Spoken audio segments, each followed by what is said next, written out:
welcome back to the Reef Runner Sailing How to Sail training series. This is a training series meant for beginners, also to tag along with some of my students that take our American sailing classes. Whether you're going to take a class or you have taken a class, all of this can assist you either as a refresher or just as a preparation for class. So if you don't remember, I'm Captain Jeremy, and I'm the owner of Reef Runner Sailing School. Last time, we talked about sail theory and what makes a boat move using Bernoulli's principle and physics and what those keel shapes and designs really mean. If you missed that episode, I'll put a link somewhere. This episode, what we're going to talk about is the core fundamentals of sailing. This is what the bread and butter of sailing is, and it's the points of sail. What that means is, where do we position our sails in relationship to where the wind is coming from in order to make our boat the most efficient.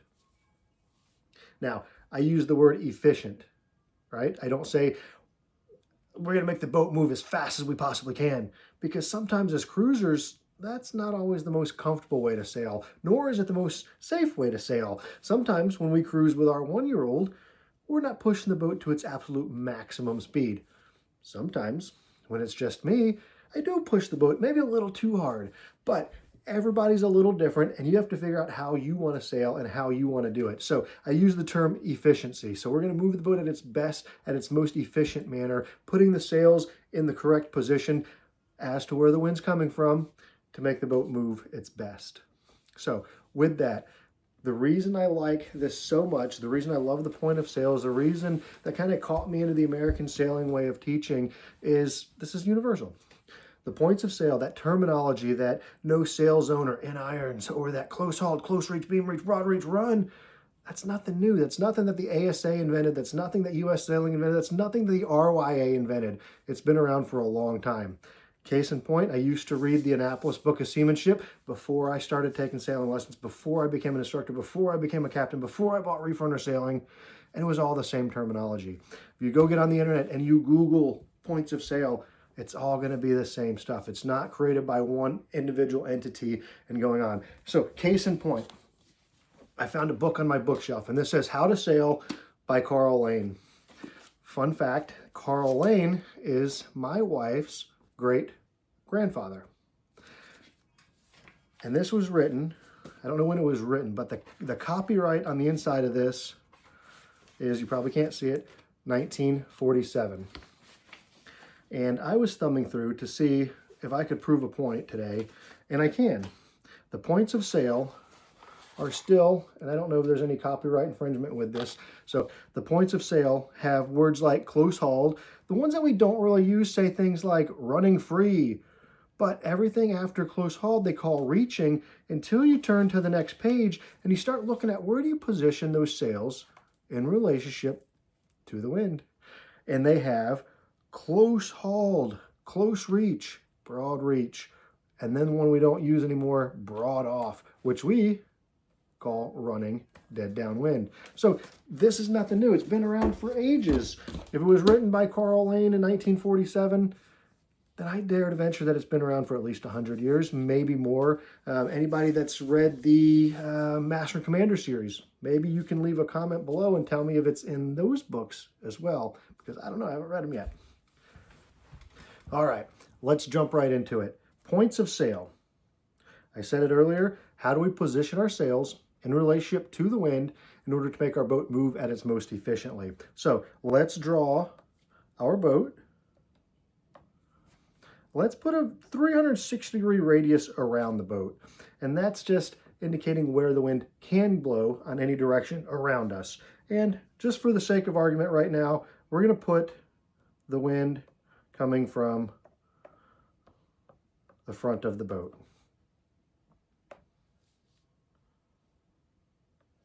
So if the bow of the boat and the front of the boat, the pointy end of the boat, that's the front of the boat, that is what we call the bow. So if the bow of the boat is in the wind, we can't pull our sails in, we can't trim our sails tight enough in order to make that airfoil shape that we talked about in sail theory to create lift, to create a forward movement. If our sails are pointing directly into the wind, meaning the bow of our boat is pointing directly into the wind, those sails are just flapping in the wind. We call that flapping in the wind luffing. So if our sails are just luffing into the wind, we can't create lift and we can't create movement. That's going to happen on 45 degrees on either side of where the wind is coming from. And what that's going to do is create a 90-degree no sail zone. That's sometimes what we call being in irons. We're just not moving. You can't go. In the old days, when you got stuck in the no sail zone, you literally were stuck there. You had to wait for a current, you had to wait for a wind shift, you maybe had to paddle to get the boat to turn around, so you might have been stuck literally in irons for quite a while. More modern design boats, you can usually just let the wind blow your way and trim your sails back in, but we can't move in that direction. The first point of sail that actually allows movement to allow us to sail right here against that no sail zone line on either side of the wind is called sailing close hauled.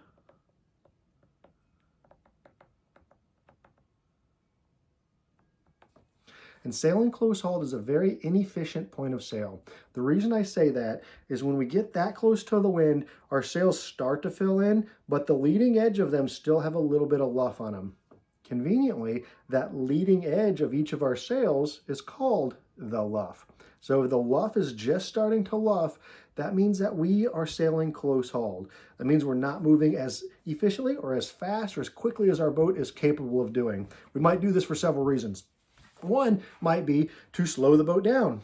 Sometimes if it's blowing 13, 14, 15 knots and I'm out on maybe a pleasant sunset sail with guests that aren't there to have the boat heeled over 25 degrees and really cranking through the water, I might sail close hauled just to depower it. And sometimes you might sail close hauled out of necessity. Say you want to get from point A to point B, then sailing close hauled might just be your best option. If we're going to sail with the wind, we'll say in this general region, off the bow of the boat.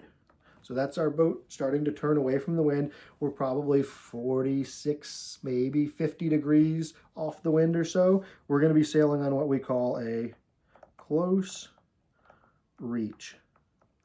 And that close reach, we're going to really start to see what the boat's capable of doing. It's going to lean over, and we call that leaning on a sailboat heeling. The boat's going to heel over, and it's going to take off if there's a little bit of wind. So now we're really starting to see what that boat's capable of. Since the wind's coming still from 50 degrees off of our bow, we might have some sea spray coming up over the bow as we crash through waves. The boat's going to heel over. We're really going to feel it start to lean, and it's going to feel like we're moving a lot faster than probably what we are, and that's just because we're going into the wind. When we get out onto the boat one day, we'll talk about the difference between true wind and apparent wind. Let's think about sailing on a close reach as, say, a cruiser, and we're cruising down the coastline. We're trying to get from one port to the next. If we spend all day or maybe even multiple days with our boat leaning 15 to 20 degrees, that could be a very exhausting trip because anything on the high side of the boat tends to fall to the low side, which means you're only using that low side of the boat for any purposes that you might have. Let's say you need to cook, or maybe you need to use the bathroom. All of that gets very, very, very difficult when the boat's at an angle. And I say that angle 15 to 20 degrees, not casually or not nonchalantly. I say it because that's how naval architects have designed our boats. They design them to sail their best at 15 to 20 degrees. Moving right along, let's say we've got the wind directly off the center line of the boat. If we're thinking in angles, close hauled, 45 degrees off the wind. 45 to, let's say, 46 to 89 would be a close reach. And we have the wind directly off the center line of the boat. The wind is perpendicular to where the boat is going. You would be on a beam reach. And the great thing about a beam reach is we're able to ease our sails out. So we're letting those sails swing out a little bit more. The boat's going to level off. And the boat should still maintain its same speed as it was on a close reach, or it might pick up a little bit of speed. The real downside to a beam reach would be if you find yourself in bigger seas. That gets really uncomfortable, you know, that real seasick emotion when those waves are coming on your beam. If we think about why are the waves all of a sudden on our beam, the waves typically come from where the wind is coming from. So if you've got the wind coming right onto the beam of your boat, and the beam is that widest center line part of the boat, that's going to make the boat roll back and forth as those waves pass by. The next point of sail would be if we get the wind off of our quarter. And if you think about why do we call it a quarter? The aft corner of the boat is always called the quarter. So if you think about the quarter berth inside, it's always that stern bunk behind the companionway that goes down into the boat. So now we're starting to get the wind behind us. Our sails are eased out even more. Now the wind is going to keep us flat. Any wave action is going to help propel us forward. So now all of a sudden, this broad reach becomes quite a pleasant and comfortable point of sail. It tends to be the point of sail that most cruisers want to be on.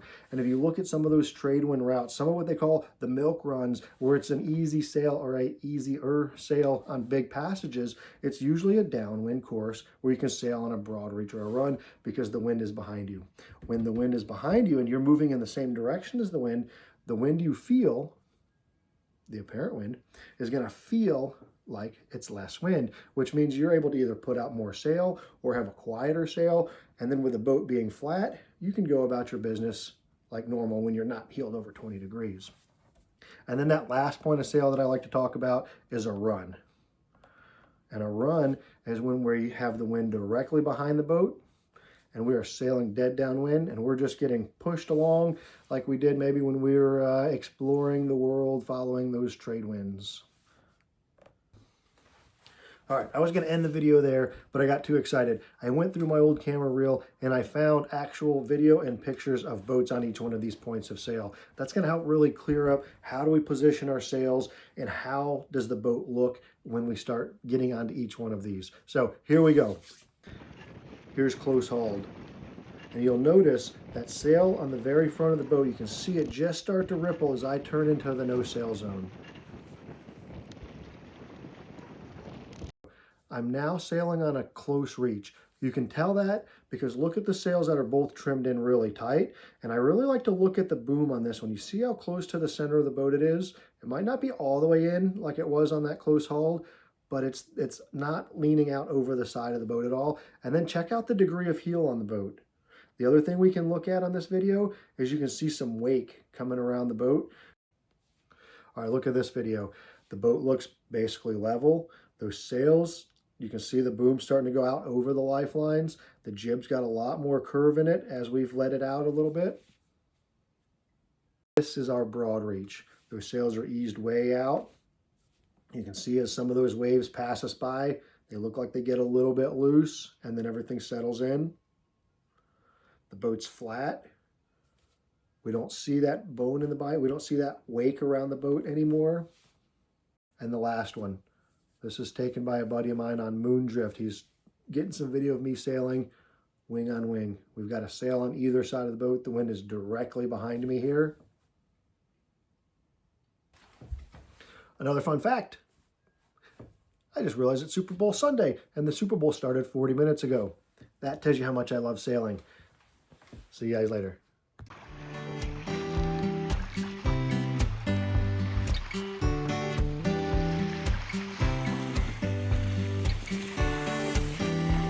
Very cool.